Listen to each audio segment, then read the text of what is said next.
Long ago, in a small village where the trees whispered stories to the wind and the hills watched over the people like old giants, a boy named Daniel was born. But his birth was not met with singing or dancing. It came with silence and tears. His mother died during childbirth. And from that moment, Daniel was marked not with a scar, but with a shadow. People whispered, "That's the boy who came with death." His father, once a proud man, could not bear the sight of him.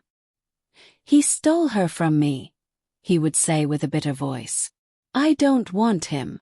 And just like that, Daniel was handed over to his stepmother, Madame Ruth, a woman whose heart was colder than river stones in the harmattan season. She never once called him my son. To her he was just the boy. By the time Daniel could walk, he was already working, fetching water, sweeping floors, washing plates. While her own children wore slippers, Daniel walked barefoot. While they ate hot porridge, he was given the burnt bottom from the pot. And when night came, they slept on beds. But Daniel, he slept outside, in a small wooden shed beside the goats. But there was something unusual about Daniel. He was quiet, yes, and thin, and often hungry. But in his eyes there was a fire. Not anger, not rebellion.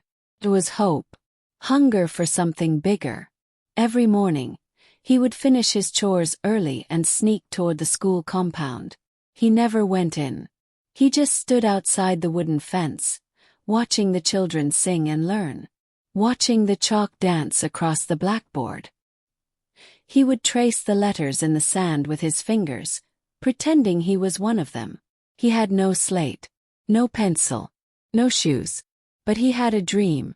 One day, an old man named Mr. Martin, a retired teacher who lived near the river, saw Daniel sitting alone, reading from a torn piece of newspaper. The boy didn't know he was being watched. "Do you know what that says?" Mr. Martin asked. Daniel looked up. "No, sir. But I'm trying."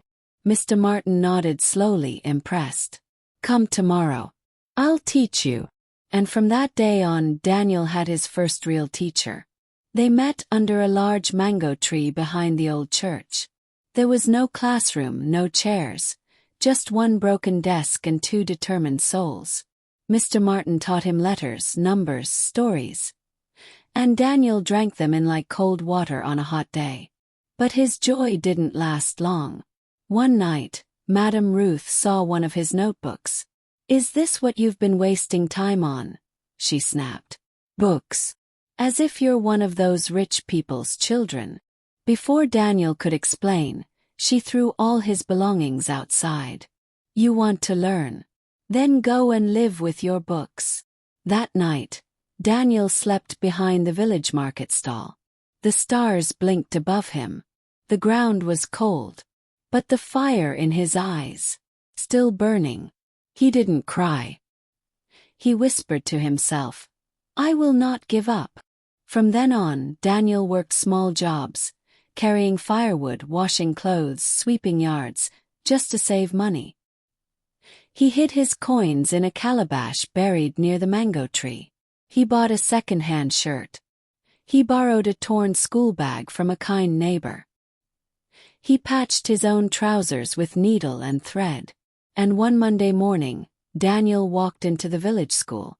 No parent, no shoes, just books in his hand and courage in his heart. The head teacher looked at him and asked, "Whose child are you?" "I don't know anymore," Daniel said, standing tall. "But I know I want to learn." Teacher paused, then smiled. "Sit down." And from that moment, Daniel never left. He became the first to arrive, the last to leave. He studied during lunch. He read by moonlight. He didn't have much, but he had everything he needed, a reason to rise. The other students began to notice. Daniel, the goat boy, the market sleeper, the boy with no one, was becoming the best in the class. Years passed. His name started to mean something different. No longer, the boy who brought death. Now it was the boy who wouldn't give up. One day, a big competition was announced. a speech contest in the capital city. The topic was, "Why Education is Power." Daniel was chosen to represent the school. When he stood on that stage in front of hundreds, with a borrowed shirt and a heart full of fire, he looked out at the crowd and said, "I had no shoes, had no bed. I slept beside goats and studied in the dark. But education found me. It did not care that I had nothing. It only asked if I was willing.